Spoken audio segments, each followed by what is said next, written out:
yang kami terapkan dalam kami punya Production. Okay. Kita actually proses ni bermula dengan proses kita proceed dulu design dengan kita punya customer. So bila kita dah ada design, kita baru akan teruskan dengan pengukuran. Kita ambil measurement dia. So bila dah masuk measurement, kita dah proceed design, kita dah proceed material, fabric, lepas tu penggunaan butang ataupun zip, jenis warna semua. Kita dah proceed semua, baru kita akan masukkan dekat bahagian production. Bahagian production yang dimulai dengan bahagian pattern maker, lukis plan, seterusnya ke arah pemotongan, cutting. And then kalau macam baju tu macam menggunakan teknik macam pocket to box, kita akan ke proses fusing lah. Fusing dia punya interfacing. Fusing ni bermaksud kita iron kain di atas kain. Iron kain di atas kain. Kain tu kain gam lah. Interfacing, kita panggil dia interfacing lah. So maksudnya bila kita letak interfacing tu, dia macam lagi membuatkan poket tu akan terletak cantik bila hasil dia akan jadi siap cantik lah. Itu maksudnya kita kena letak interfacing dekat dia punya kain tu, fabric. Okay. So bila dah masuk proses interfacing, kalau yang melibatkan interfacing, kita akan terus ke bahagian jahitan lah. Masuk dekat link jahitan. So masa masuk dekat link jahitan tu, kita akan explain lah dia punya design macam mana. Lagipun kalau macam tak explain pun, dekat kita punya pengukuran, tiket pengukuran tu memang dah ada detail gambar yang perlu, maksudnya baju tu akan siap jadi macam mana dah. Dah ada diagram dia? Dah ada diagram dia, jenis teknikal dia, apa yang kita gunakan, sama ada jahitan tu berapa. So bila dah ke proses tu, masuk ke bahagian check, maksudnya bahagian QC. Sama ada betul tak teknik tu, jet tu betul. Lepas dah settle bahagian tu, kita pergilah ke bahagian iron. Bahagian iron, seterusnya dah settle iron semua, baru bahagian packaging. So dah settle bahagian packaging, kita sama ada kalau macam customer tu walk in, kita akan inform kat dia lah by WhatsApp ataupun on call, suruh dia pick up lah dia punya uniform ataupun mana yang kita sebelumnya kita pergi ambil pengukuran dekat tempat customer tu, kita akan submit lah, kita akan hantar. So maksudnya biasa kita punya production ni, sesuatu barang customer yang masuk dalam production, estimate kita punya masa lebih kurang dalam 2 minggu. In case kalau betul-betul barang tu urgent, 1 minggu pun boleh. 1 minggu kita akan stopkan lah barang yang kurang urgent tu, kita akan masukkan yang urgent. So dalam tempoh seminggu boleh siap, insya-Allah lah. Macam tu lah kalau proses yang kita buat lah dekat dalam sistem Jeratus Share Business ni. Dan dari situ juga customer dah ambil baju, kami akan suruh dia promosikan antara kawan dia dengan kawan dia juga.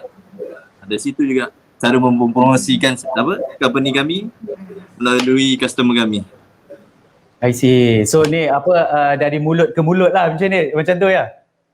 Ya betul. Dari mulut. Kadang kita kalau yang terbaru ni macam Hari Jururawat, kami ada buat promotion juga sebenarnya jururawat. So maksudnya harga daripada price yang sepatutnya normal, kita bagi kepada price yang lain lah.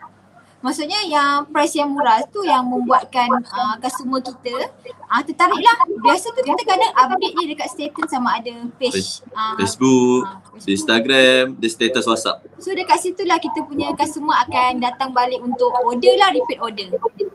I see. So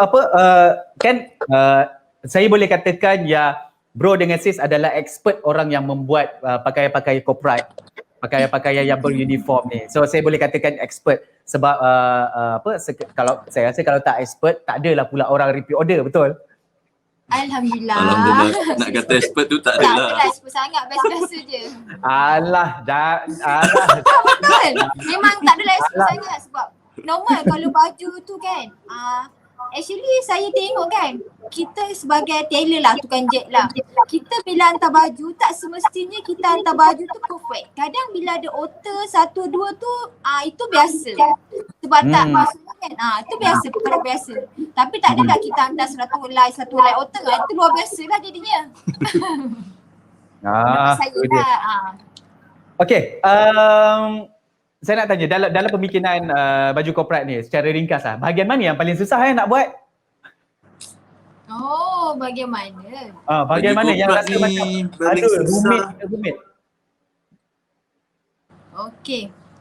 Kalau nak kata Customer minta kami desainkan. Tu paling susah. Sebab cita rasa masing-masing tak sama. tak sama. So based on kalau katalah yang saya takat diorang datang nak buat baju korporat yang standard memang dah ada tu, yang tu boleh kata kacang je. So yang tu tak ada masalah. Kalau Boleh. katalah InsyaAllah. Setakat ni alhamdulillah lah. kalau kata dia datang dengan design dia sendiri, oh saya nak ni, dekat sini saya nak ropol, dekat sini saya nak macam ni, dekat sini kalau macam tu Boleh juga sebab dia dah ada design dia sendiri. Okay. Tapi kita akan explain jugalah kalau macam ni Sesuai ataupun sesuai tidak. atau tak lah. Maksudnya penggunaan design yang dipilih tu lah. Saya nak tanya berkenaan dengan sebab ini atas saya punya ingin tahu, dengan sifat ingin tahu ni. Kalau kita tengok pakaian-pakaian yang mahal, saya rasa tak perlu sebut jenama, tapi kalau kita tengok jenama yang mahal dengan jenama yang murah, kalau katalah dekat butik kita tengok harga 69, 79. Padahal dia punya tu dia cuma chop jenama dia sahaja. So kalau katalah kita dekat luar, tengok beli dekat yang tempat-tempat yang murah, bila kita tengok kain ni sama je. Tapi yang ni boleh dapat dengan harga RM9.90, yang ni RM69.90. So dalam perusahaan perniagaan bro dengan sis, macam mana bro dengan sis letakkan harga? Especially harga baju-baju yang lain lah selain daripada corporate. So saya percaya baju corporate tu dah memang ada standard harga dia. So baju-baju lain tu macam mana letakkan harga? Okay. Kita kalau macam kami dekat sini lah. Kalau macam menetapkan satu harga tu, kita tengok pada design yang dia pilih. Design yang dia pilih first. Yang kedua jenis material, fabric. Sebab fabric ni dia punya harga ikut jenis fabric, jenis kain, masa tu kuantiti. Tapi sebenarnya setakat ni kalau macam kita nak proceed harga, kita akan discuss dulu dengan customer tu lah, dia okey atau tak okey dengan harga tu. Sebab kita akan explain pembuatan dia pun leceh. Contoh tak semua kain, material pun, fabric senang dijahit. Dia sebab tu kita menetapkan harga tu ikut jenis fabric ataupun jenis design dia. Ataupun dia punya embellishment yang dipakai dalam dia punya design tu lah. Sebab kita macam kita beli zip dah. Zip ada banyak-banyak jenis. So kualiti dia pun penting. So kita memang pakai yang kualiti. Jadi harga tu memang kita ikut apa yang kita jenis pakai. Maksudnya kalau jenis barang dia pakai, fabric dia pakai, dia punya embellishment. So dekat situ dah yang kita tetapkan sesuatu harga design ataupun uniform yang customer tempah. Kalau macam saya mungkin bro ada nak tambah? Okey, berkenaan dengan brand tadi yang Cik bagi tahu. Okey. Material sama. Ya. Kalau orang ni ada brand, dia mahal, betul? Betul. Brand dia tu lah yang mahal. Sebenarnya. Sebab dia dah ada nama. Dia nak branding kan sebab dia dah ada nama. Kita tak tahu sebelum ni susah payah dia macam mana dia naikkan dia punya brand ni. Itu sebab harga dia mahal. Betul, sebab harga dia mahal. So pada bro dengan sis, walaupun material tu kita boleh dapat dengan harga yang lebih murah, so bila dia chop dengan jenama dia, adakah patut ataupun tak patut? Patut. Dia tengok. Patut sebab dia dah ada brand dia sendiri. I see. So memang dia okay, saya faham. Saya faham. So saya tak nak pergi further lagi, saya takut nanti terkeluar pula nama jenama. Okay, ni soalan ni agak penting untuk student-student kita tahu. Untuk makluman, bro dengan sis, sekali lagi penonton kita adalah di kalangan pelajar-pelajar kita yang sedang menuntut, yang mungkin juga yang sekarang ni tengah further study dalam bahagian fashion dan sebagainya, dan mungkin ada juga sahabat-sahabat yang lain. So nak tahu juga, adakah TVET dalam pendidikan membantu mengeluarkan graduan yang kompeten dan bersedia di dalam industri fashion dan pakaian? Ya. TV ni program yang sangat membantu. Lagi-lagi kalau industri fashion dan pakaian ni dipeloporkan di media sosial, di Facebook, antara media sosial, banyak dah media sosial sekarang. Telegram, Instagram, tak lupa juga dengan televisyen lah. Eloklah bagi industri fashion dan pakaian ni terus maju di negara Malaysia ni. Sejak di bangku sekolah lagi pun boleh diterapkan juga. Sebenarnya. Okey. Sebelum kita nak pergi kepada soalan yang mana yang saya dah nampak dah ada soalan-soalan dekat sini. So macam saya maklumkan tadi, ini mereka-mereka ini adalah pelajar-pelajar dan tak lama nanti mereka akan menjadi seorang graduan. So apa yang paling penting yang perlu ada pada diri mereka ni untuk mereka bersaing dan juga berada di dalam industri fashion ni? Mungkin persediaan untuk mereka. Okey.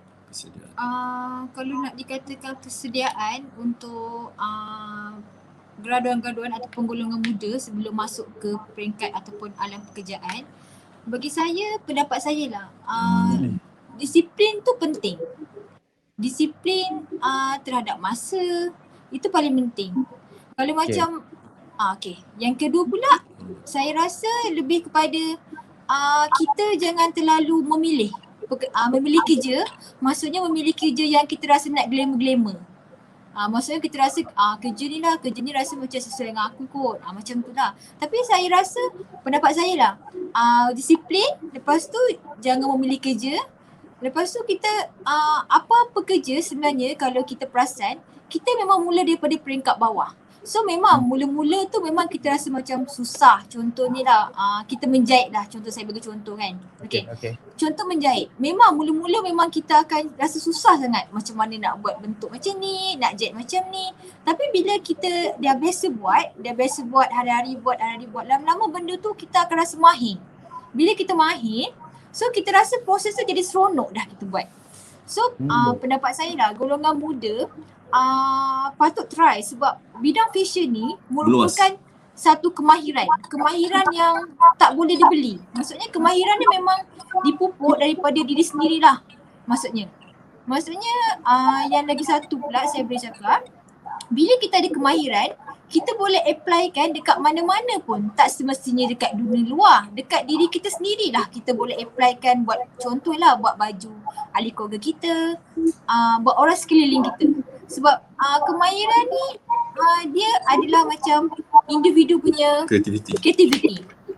Sebab bila kita dah tahu macam basically untuk menjahit, kita nak mereka sesuatu tu dia dengan mudah, dia dengan meluas lah. Kalau pendapat saya lah macam tu.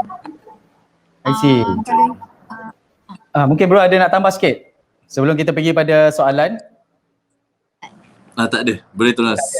Boleh terus Okey.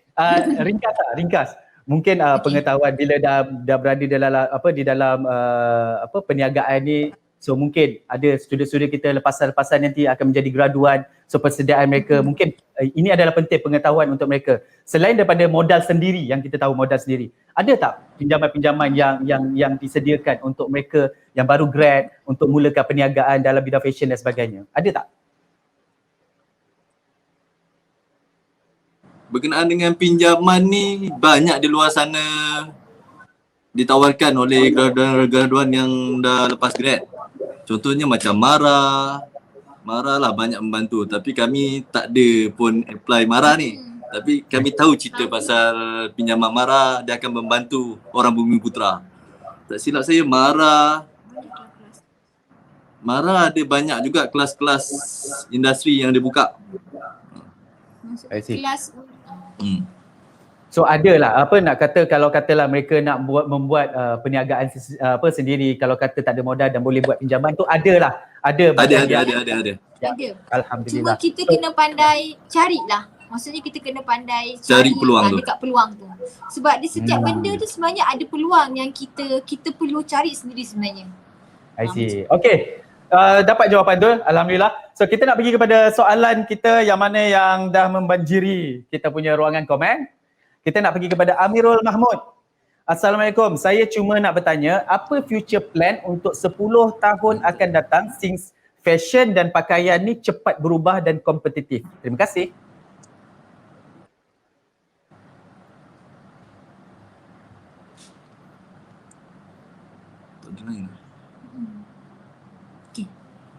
Dapat bro sis? Okay. Sorry line tak berapa cantik. Oh, okey, tak apa. So dapat tak soalan tu daripada Amirul Mahmud? Okay. Bertanya mengenai 10 tahun akan 10 akan datang punya fashion lah. Yes. Bagi pendapat saya lah kan, ada kemungkinan boleh berlaku lah perubahan fashion. Sekarang ni pun kita Sekarang- tengok fashion yang dulu dah kembali kepada sekarang 2021. Up balik. Dia akan up balik. Tak salah kalau 10 tahun akan datang, fashion yang sekarang akan jadi ke 10 tahun akan datang. Tengok Jangan macam dekat. seluar tu. Betul. Seluar dulu panjang-panjang labuh. Sekarang ni semua dah atas mata kaki. Cikang-cikang. Cikang-cikang, Kecil-kecil. kecil-kecil. Kalau boleh memang. Kalau boleh melekat dengan kaki.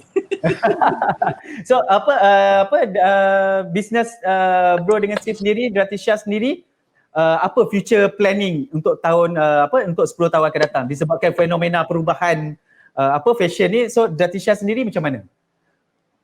Kalau di Ratisha pula, kita orang lebih kepada uniform hospital. Kita kena ikutlah peredaran masa hospital. I see. Tapi saya rasa sekarang hospital private dia lebih kepada macam identity hotel. Kalau perasan. Kalau masuk ke Gleneagle, contohlah hospital private yang mewah-mewah tu, tengok dia punya reception dia. Lebih kepada macam hospitality, dia punya hotel punya spek. Okay. So kita nak pergi pada soalan yang kedua daripada Hazmida Nazuha. Dalam menjalankan perniagaan sekarang, adakah terdapat sebarang bentuk bantuan yang diterima oleh Dratisha? Ni dia tadi. Memang tak ada. Jawapannya dah memang tak ada tadi tu. Ya, memang tak ada. Sekarang ni Kalau tak ada tak ada lah. pihak sana nak bagi bantuan, diterima dengan seadanya. Perlukan bantuan ke? Oh, Setakat ni memang tak ada bantuan. Tak ada. Melainkan daripada parents sendiri. Ada. Parents ada lah. So guna loan PAMA lah ni. Okay, so alhamdulillah. Kita sedar tak sedar kita pun dah sejam dah kita berbual bro dengan sis. So mungkin ada kata-kata terakhir yang mungkin bro dengan sis nak sampaikan kepada graduan-graduan kita, bakal-bakal graduan kita yang ke depan. Mungkin ada tips dalam perniagaan, mungkin ada yang nak di-sharekan bro dengan sis. Boleh? Silakan. Okey, bagi graduate-graduate yang nak grab tu, pada saya bidang fashion ni lah salah satu bidang yang amat luas. Antaranya butik, kilang. Fashion ni juga dapat, macam mana nak cakap memang luas lah pada saya bidang fashion ni. Jadi kalau orang-orang mau lepas grab tu, janganlah memilih kerja. Okay. Kalau macam saya pula lah, bidang fashion ni sebenarnya bidang yang meluas lah. Tanpa sedar sebenarnya bidang fashion ni sesuatu bidang yang kita memang akan nampak glamour. Sebabnya pulangan yang kita akan dapat untuk sesuatu barang yang kita komersialkan tu akan jadi lumayan kalau macam kita betul-betul kita terapkan dengan benda-benda yang baik lah. Yang macam saya boleh cakap lah. Lepas tu macam kita lah, macam graduan lah, kalau saya lepasan daripada, tak kira daripada universiti ke, daripada politeknik. Okay. Kalau macam mereka takut lah untuk masuk bidang ke fashion, alam fashion ni, bidang kerja fashion, tak salah untuk kalau macam diorang tanya dekat senior-senior, dekat orang yang lebih arif bahagian fashion ni. Apa pekerjaan yang sesuai untuk diorang? Apa peluang yang ada di luar sana? Saya rasa banyak peluang yang ada. Contohnya macam stylist, Stylist boleh jadi. pattern maker. Pattern maker pun boleh. Lepas tu selain daripada itu pun diorang pun boleh jadi macam product image. Product image tak pun jadi seorang usahawan yang berjaya dalam pendidikan. Maksud saya tu pendidikan sepenuh masa ataupun separuh masa seperti macam cikgu, lecturer. Maksudnya bidang fashion ni sentiasa ada kerja sebenarnya kalau macam semua orang betul-betul ambil tahulah. Tak semestinya bila kita belajar fashion ni kita kena kerja dekat butik. Kita akan stop dekat butik je lah sampai bila-bila. Tak, sebenarnya benda ni meluas. Tak semestinya kita kerja dekat butik, kita boleh pergi ke arah yang lebih jauh lagi sebenarnya. Subhanallah. So faham betul-betul. Walau apa kita buat sebenarnya dalam bidang fashion terutama sekali, so kena keep going, keep buat, sebab dalam fashion ni yang boleh yang saya dapat capture daripada apa yang sis share tadi, bro share tadi, bidang ni meluas. Dia bukan saja semata-mata keluar tu dan jadi jadi buka butik dan jual baju macam tu. Betul. Ada lagi sikit nak tambah boleh? Boleh. Lagi setiap individu kena usaha lebih untuk mencapai satu target yang mereka perlukan. Lepas tu sentiasa berfikiran positif lah. Lagi-lagi di zaman mencabar ni. Jangan terlalu memilih sangat kerja-kerja yang ada di luar sana. Lepas tu perbanyakkanlah tanya kepada orang sekeliling kita macam mana peredaran mereka fashion ni macam mana. Betul. Okay. Alright. Okay. So satu pesanan yang saya rasa sangat-sangat berguna, saya rasa jangan memilih, so pergi yang mana yang kita rasa kita expert, kita pakar, so go for it. Kita pergi sehabis baik dan usaha dan jangan give up, jangan putus asa dan sebagainya. Subhanallah. Puan dengan Tuan Rafiq, so dah hujung, kita nak tutup ni. So Puan dengan Tuan lah. Okay. Tuan Rafiq dan juga Puan Dila. So alhamdulillah, terima kasih kerana dah sudi bersama dengan Sembang Industri pada hari ini, dan terima kasih di atas perkongsian pengalaman, perkongsian berkenaan dengan industri ini sendiri. So sehingga kita jumpa lagi insyaAllah. Panjang umur, kita jumpa lagi Puan. Okay, terima kasih. Assalamualaikum. Assalamualaikum warahmatullahi. So alhamdulillah, itu dia perkongsian daripada Puan Adila dan juga Tuan Rafiq. So subhanallah, yang dah start lah lebih kurang dalam 4 tahun. So 4 tahun boleh sustain lagi bisnes mereka tanpa ada membuat pinjaman dan sebagainya. So tapi kepada anda yang mana lepas graduan nanti ada pinjaman-pinjaman di luar sana yang disediakan untuk anda memulakan bisnes, mulakan perniagaan dan sebagainya. So subhanallah, yang mana yang perkongsian yang kita adakan semoga bermanfaat kepada anda, dan terima kasih kepada anda yang mana yang menonton daripada awal sehingga habis, dan terima kasih kepada mereka yang bertanyakan soalan yang terbaik. Kita akan pilih, kita akan kontak melalui FB nanti, dan kita akan bagi hadiah eksklusif daripada Sembang Industri. Dan ini adalah Sembang Industri adalah usaha daripada SELT, iaitu Center for E-Learning and Teaching, di bawah Jabatan Pendidikan Politeknik dan Kolej Komuniti Kementerian Pengajian Tinggi. So kepada anda yang mana yang nak tahu berkenaan dengan kursus-kursus yang ditawarkan, anda boleh pergi ke polycc.edu.my.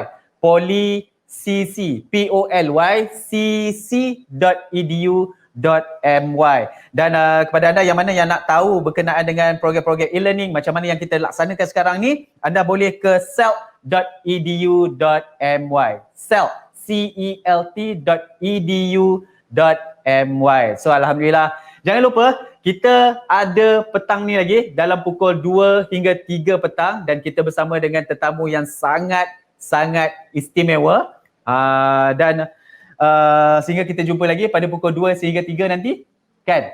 Okay, jangan ke mana-mana. So kita jumpa lagi, kita tangguhkan dulu program kita pada hari ini, sehingga kita jumpa lagi pada pukul 2 hingga 3 pada hari ini, bukan esok, pada hari ini. Assalamualaikum warahmatullahi wabarakatuh.